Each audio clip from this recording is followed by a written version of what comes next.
Hey there, I'm Dr. Barbara Woods, and we are going to talk about the intergenerational resilience method today. So, this is a collection of interventions that I have found to be very effective in treating intergenerational trauma. And today I'm going to share them with you. So, I'm going to share the screen and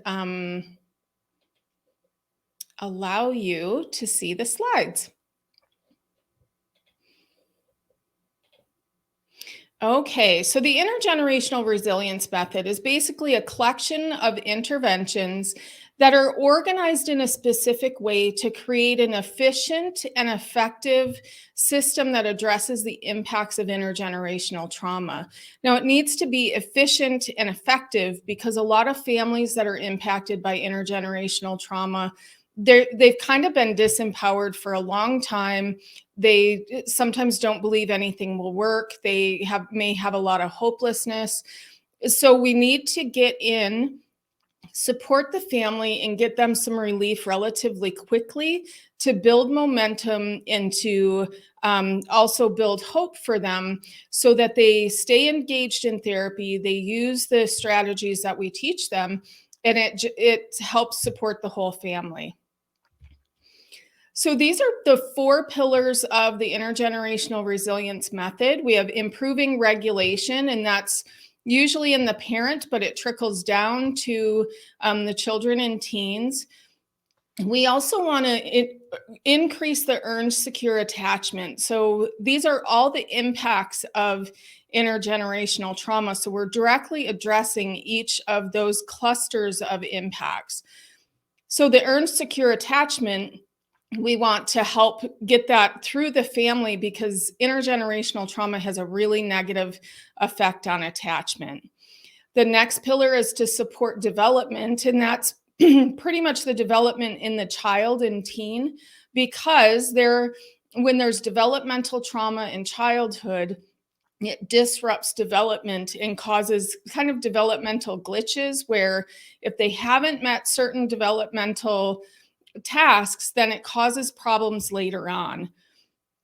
And the last pillar is building connection and resilience. So that's connection within the family and to previous generations, and also building family resilience. So we're going to dig into these a little bit deeper, and we're going to start with improving regulation. So what we want to do with this step is we want to calm the entire family nervous system. So we want a lot of good co-regulation that helps kind of alleviate the defensiveness or the shutdown that is commonly experienced in families who have experienced intergenerational trauma.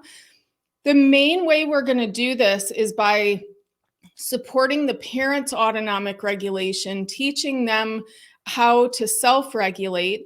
And yes, we do that through co-regulation with the therapist. And that helps them to provide a different experience for the child, and they're able to co-regulate better. So it just kind of takes the heat out of the reactivity in the family system and helps them be able to have better connections and kind of be primed for attachment. And that's our next step, is increasing earned secure attachment.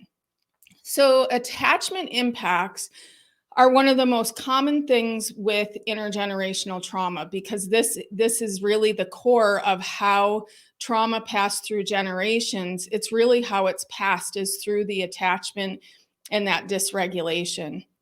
So we want to really improve the attachment between the parent and the child, so that we kind of stop the transmission of intergenerational trauma, because we've developed these earned secure attachments.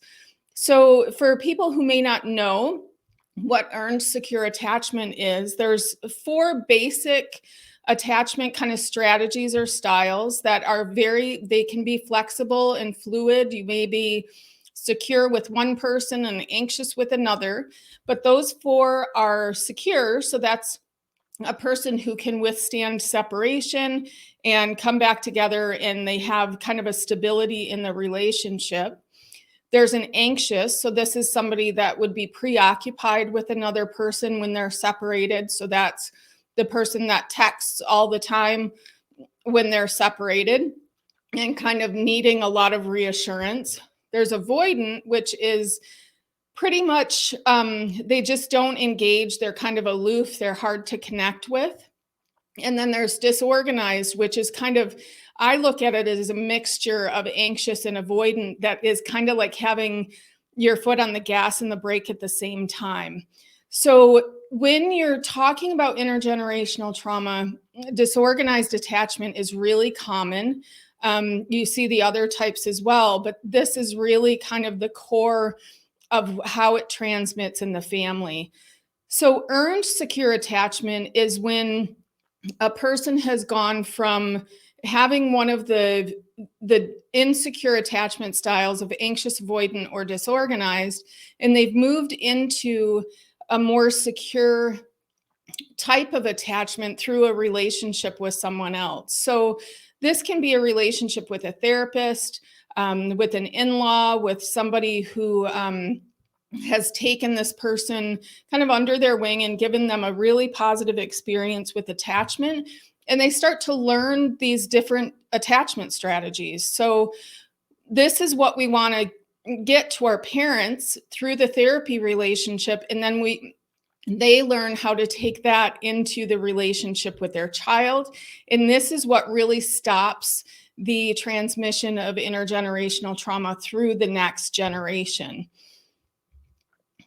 Third, we want to support development, because one of the main things that intergenerational trauma impacts is child development. So when a child is in a family that has intergenerational trauma, there's difficulties with reactivity and regulation, there's difficulties with attachment, their development can take kind of a hit. So they may not meet developmental tasks that they need to meet for later health and well-being. So an example of this would be if a child is growing up in a really chaotic environment, learns to just kind of shut down because their needs aren't getting met, or if they cry out, there may be some neglect or abuse that happens. So they don't express, they don't cry out. And between the ages of 18 months to 3 years old, it's a very common time. This is a time where they need to learn how to handle frustration, and they do this through tantrums. So if a child is shut down during that period of time and they don't have tantrums and learn to handle that frustration, it's going to come out later when they're teens or even adults where they can't handle frustration, and it causes a lot of difficulties in their life. Another example would be teenagers are tasked with separating from parents and identifying who they are as an individual apart from their family. You still want them connected and having the influence of the family, but they kind of have to figure out who they are away from mom or dad. So if this developmental task is interrupted or has some impacts, you may find that they can't separate their identity. They can't distinguish who they are apart from the family, and they become kind of fused. Or if they're more shut down or avoidant, they may end up being just very difficult to reach. They may do kind of just leave the family, run away, all those kinds of things. So these are the developmental impacts that we really want to address, because these are directly impacted by growing up in an environment where there's this intergenerational trauma that's gotten transmitted. And the adults in the family also may have these developmental impacts. So they may not have learned how to appropriately handle their frustration or develop their identity apart from other people. So this is really important for both the parent to kind of help bring those, fill those gaps in, but it's very important for the children, and it also helps stop the transmission of the intergenerational trauma to the next generation. And lastly, we want to build connection and resilience, and this is basically family resilience and greater connection within the family. So we want to deepen that connection between family members. We want them to have good, solid relationships through that earned secure attachment and dealing with the impacts of trauma. So they're more open and able to connect with each other. But we also want to include previous generations and connect and integrate them into the here and now. So, in a lot of the families I've worked with, when you're talking about the transmission of intergenerational trauma, there's also people in the family who are extremely resilient. They may have fought against depression. They may have fought against things that were very overwhelming, very traumatic. They may have been to war, those kinds of things. But you'll find that there's huge resilience and survival skills in these previous generations. So, in order to kind of shift the story of the family or the narrative of the family, who they are, how they came to be, we need to integrate those previous generations, and particularly the ones who have shown great courage and resilience in the face of adversity. So, this is actually how we build that intergenerational resilience and transform all those impacts into healthy relationships in the family. We decrease the impacts of trauma. We catch the development up, and we build this kind of family network and narrative of how the family is actually very survival oriented and very strong. Got a little ahead of myself there. So when we look at this method, we want to look also at, like, why do we do all four of these pillars? Like, why are these important? So we want to look at what happens if we skip any of the steps. So the two steps that usually get focused on in therapy are improving regulation and developing earned secure attachment, because that's what we're kind of trained to do. And that's where the emphasis is. But if we only do these two, which are extremely important, then we miss development and connection. If we only do earned secure, we only work on the attachments and the development, we miss this regulation in that family resilience and connection.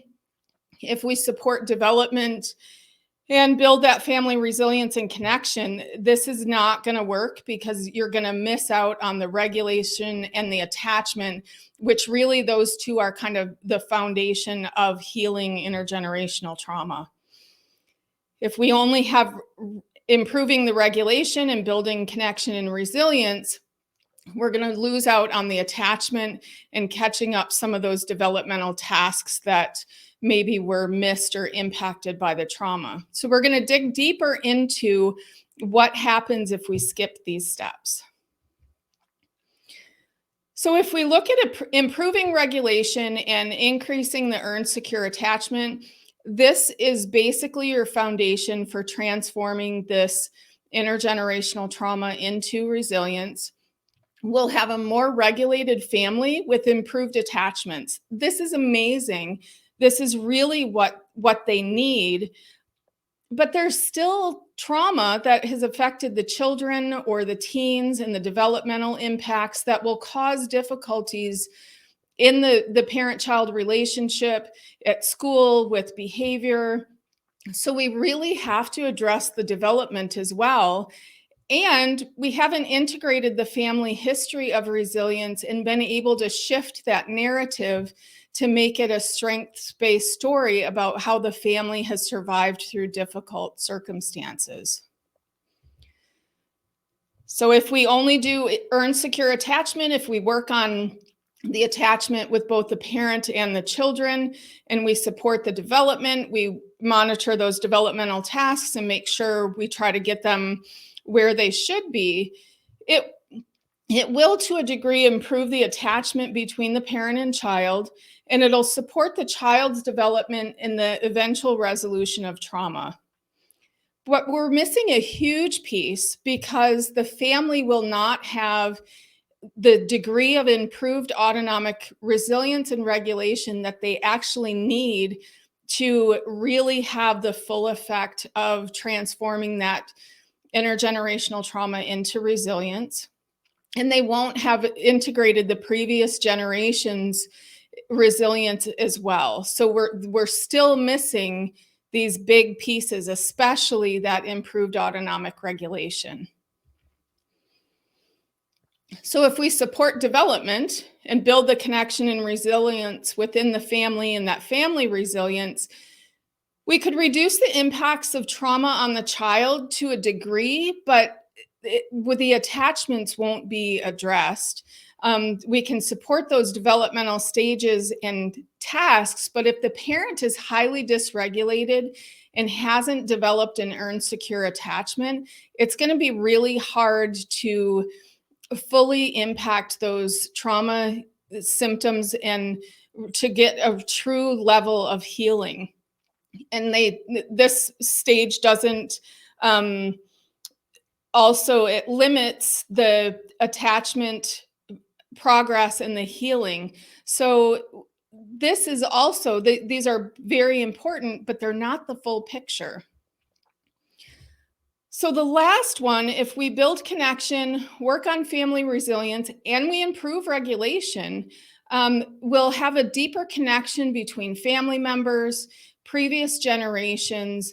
They'll build that intergenerational resilience and increased regulation in the family. Those are all amazing things, but we're going to miss out on the attachment impacts. We're not going to be attending to those as well. And the child's trauma and developmental impacts have also been left unaddressed. So we need all 4 steps of this intergenerational resilience model in order to specifically treat intergenerational trauma. And these 4 steps are built directly on the research of what intergenerational trauma, how it impacts families. So it impacts them in the regulation, the autonomic regulation and co-regulation, attachment, it impacts child development, and it impacts the way that the family sees themselves and integrates the previous generations. So these 4 steps combine to transform that intergenerational trauma impacts in both the parent and the child simultaneously as you move through these steps and into family resilience, while honoring those previous generations. And that's really important, especially if you're dealing with people who've been through wars, refugees, residential schools, oppression, racism. That honoring those previous generations is extremely important because you're going to draw on huge strengths that other people have exhibited in the past. So next week's video, we're going to be starting a deeper dive into these 4 steps to build intergenerational resilience. And we're going to start with increasing regulation in the family system. So I am going to go back over, see if there's any comments. And Muhammad says, hi, doctor. Hi, Muhammad. It's great to see you. I always see you here, and I appreciate that you always attend. And one of my dear friends, a marriage and family therapist, Liz Jenkins, located in Texas, says she's loving this. So that's wonderful. I'm so happy that this has been useful for you. And I hope next week we will have just as much useful information when we start looking at improving regulation in the context of intergenerational trauma. So I hope you have a wonderful day, and I will see you next week.